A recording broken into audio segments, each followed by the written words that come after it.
오늘은 개미가 전해주는 이야기로서 개미들은 왜 손절보다 물타기를 더 좋아할까요? 이런 주제를 가지고 말씀을 드리겠습니다. 말씀드리기 전에 그동안 제가 몇 개, 주식에 관해서 몇 개 올린 그 동영상 많이 부족한데 여러분들이 구독하고 좋아요를 눌러주셔서요. 너무 고맙고 또 미안하기도 하고요. 또 댓글도 많이 달아주셨는데 댓글 달아주신 분들한테도 고맙다는 말씀을 드립니다. 한 가지 말씀드릴 것은 제가 전문가의 입장에서 하는 얘기는 아니고 개미로서 경험한, 말하자면 스스로 경험한 것을 바탕으로 해서 제 의견을 말씀드리는 것이니까 감안하고 들어주시면 고맙겠습니다. 손절이란 무엇인가? 또 왜 개미들은 손절을 하는 것보다 물타기를 더 좋아하는가? 물론 다 그렇다는 얘기는 아니지만 상당수의 사람들이 그렇게 한다고 생각합니다.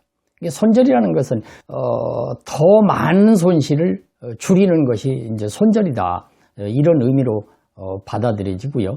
그럼 손절을 어떻게 할 것이냐? 이 손절을 하는 데 있어서 그거는 마이너스 3%라든지 마이너스 4%라든지 이런 얘기를 많은 전문가들이 하지 않습니까? 그리고 어떤 슈퍼개미는 대단히 성공한 분인데 이분은 마이너스 1%에서 손절을 했다. 근데 이분은 이제 급등주 매매를 하는데 이제 상한가 매매 이런 걸 하는 분인데 그렇게 했다. 이런 얘기도 제가 들은 일이 있습니다.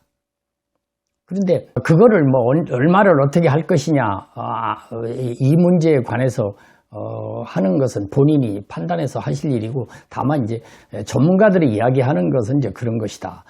그 다음에 경제학을 전공하고 그 전문가로서 주식 전문가로서 활동하고 있는 분들도 막상 자기가 주식 투자를 할 경우에는 손절을 생각보다 잘 하기 어렵다. 또 자기도 물타기를 하게 된다. 이런 얘기를 하더라고요.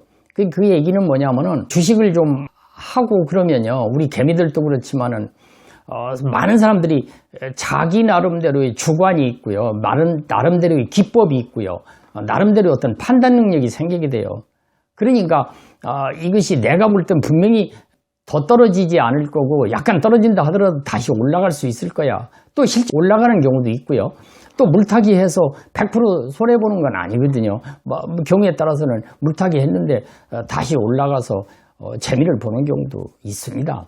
없는 것은 아닌데 이제 확률로 보면은 손절을 하는 것이 좋다. 이제 이렇게 전문가들은 말하고 있다. 이렇게 말씀을 드릴 수가 있습니다. 그러니까 전문가들이라 하더라도 자기가 볼 때 주식을 보는 눈이 있는데 이거 분명히 다시 올라갈 것 같은데 그래서 손절을 못하게 되는 경우도 있고 그러면서 이제 미적미적 하다가 많은 손실을 입는 경우도 있지 않겠느냐 이렇게 생각을 합니다.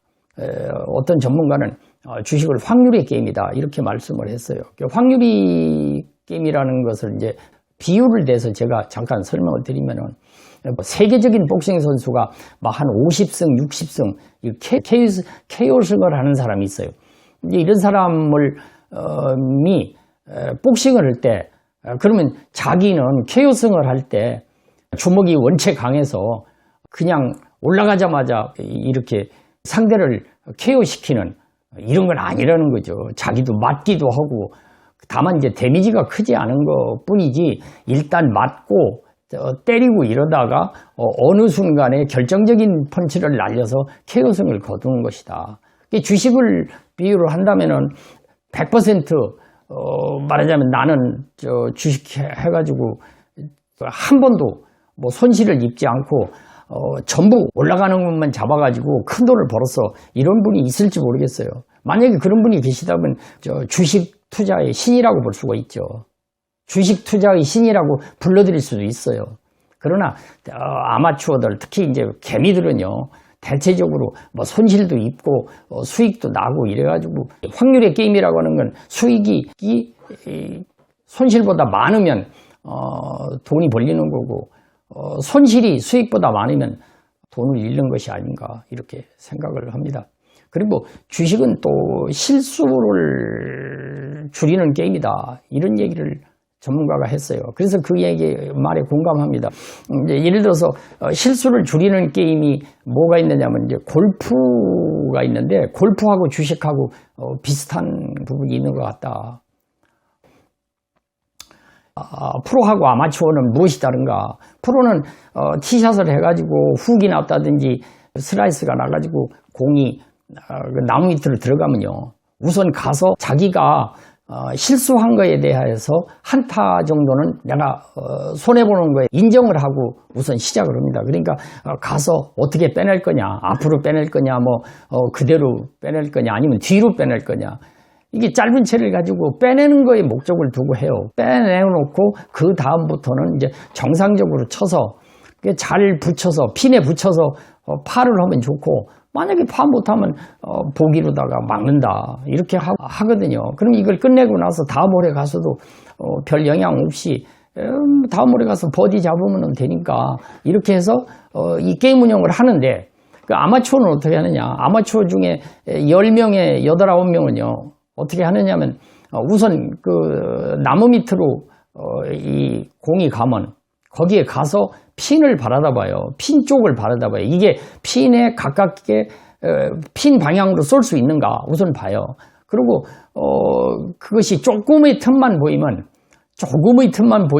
그 방향을 향해서 하는데, 거리가 멀면은 거기서 우드를 잡아요. 우드를 잡고 휘두르다 보면요 어떤 때는 공이 엉뚱한 곳에 가가지고 나무를 맞고 도로 돌아온다든지, 아니면 우드니까 이제 좀 멀리 나가가지고 멀리 나가서 결국은 러프에 떨어지든지 물에 빠지든지 이런 경우가 종종 있거든요. 그러면 결국 그렇게 해서 그 핀에 도착해가지고 홀아웃을 하고 보니까 트리플 보기를 한다든지 더블 보기를 한다든지, 아니면 심지어는 이제 더블 파까지 이제 하게 되는 경우가 있죠. 그러면 이제 같은 일행하고 골프를 치다 이제 혼자 그런 상황이 생기면 속이 부글부글 끓습니다. 그러니까 그 다음 홀에 어떻겠어요? 힘이 잔뜩 들어가가지고 그때부터는 이제 버디를 잡아야 된다 이런 마음이 들으니까 평정심을 다 잃고 그래가지고 골프 18홀을 망치고 이런 경우가 많지 않습니까? 그러니까 프로와 아마추어의 이제 차이는 이거다. 마찬가지로 그 주식에다가 비교를 하면은요 이제 이런 경우가 있죠. 손절을 안 한다든지 손절을 안 하는 것뿐만 아니라 이제 내려오면 거기다가 물타기 이렇게 해가지고 100% 실패를 하는 건 아니잖아요. 어떤 때도 올라갈 때도 있거든요. 그러면 그렇게 해서 그러니까 확률적으로 떨어지는 확률이지만 그런 것이 전혀 없는 거 아니니까 그렇게 해가지고 어쩌다가 괜찮은 경우도 있죠. 그러나 확률적으로 보면 이것이 손절을 하는 것이 좋다 이렇게 전문가들은 얘기를 하고 있지 않습니까? 그러니까 일례를 들어서 1,000만 원을 가지고 투자를 하는 분이 예를 들어서 3%나 4%를 손실이 보게 되는 경우, 그게 손절을 했다. 그러면 960만 원이나 970만 원, 그 970만 원 가지고 있으면 그 1, 2%, 3, 4%, 5, 6%, 10% 이렇게 회복하는 건 문제가 아니거든요. 그리고 데미지가 적으니까 그 마음에요 여유가 있어요. 말하자면 평정심 같은 것도 잃지 않고, 그래서 게임을 하는데 지장이 없고. 그런데 만약에 이제 10%나 15%가 이르면요 이제 속된 말로 본전 찾는다고 그러잖아요. 그러니까 만약에 그렇게 되면 마음이 급해져요. 평정심을 잃어가지고 어떻게 하느냐, 평상시 같으면 잘 안 들어갈, 매수 안 할 종목도 그냥 쫓아가서 매수를 하고, 또 어떤 때는 9시 시작해가지고 오후 3시 반까지 그냥 앉아가지고 그 매매를 하는 이런 경우, 저도 그런 경험이 있기 때문에 그거는 아니지 않느냐. 그러니까 투자의 규제라 하더라도 어떤 때는 워렌 버핏도 항공주인가 손절을 하더라고요. 그 엄청난 손실인데도 손절을 했다 이런 얘기도 작년 5월 달인가요? 그 얘기 들은 일이 있어요. 그래서 예를 들어서 우리가 주식을 하다 보면 뭔가 그 전문가들이 말할 때, 또 아니면 교과서에 나와 있는 것이 왜 그러냐, 확률이다, 확률의 게임이라든지 실수를 줄이는 게임이라든지 이런 거를 조금 귀담아 듣고 자기가 평정심을 잃지 않으려면 돈 손해를 적게 봐야 되거든요. 오늘은 손절 문제하고 물타기 문제, 이거를 결부시켜서 제 경험을 바탕으로 소개를 해드렸습니다.